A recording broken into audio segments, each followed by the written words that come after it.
So to continue, let's do number 9. With number 9, we have 3a to the 5th b to the 2nd over 9a squared b to the 5th. So first you want to solve the fraction. 3 goes into 9 3 times. Put it in the denominator, forget about it. Now, a and a. There's 5 in the numerator, 2 in the denominator. Which one has more? Well, the numerator. By 3, you're done. B to the 2nd, b to the 5th. Which one has more?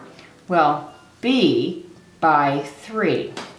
That's it, and your answer is complete. Don't try to make it harder.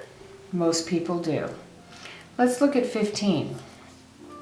Negative 7u squared v to the 6th, u v to the 3rd.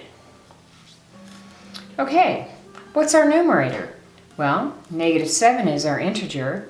There's one more u in the top, so it's u. And there are 3 more u's in the numerator, so it's u v to the 3rd.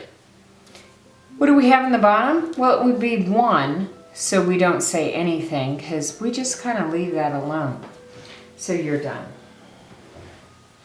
Number 17,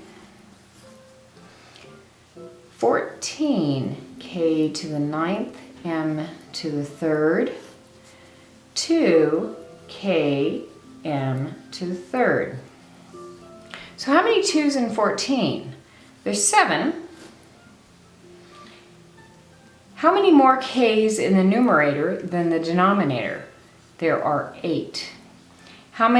What's the difference between m to the 3rd and m to the 3rd? Well, nothing.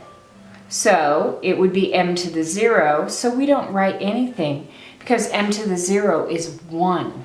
Because m to the 3 minus 3 equals m to the 0, which is 1. So we leave it alone. So there's our answer. Questions? Just ask.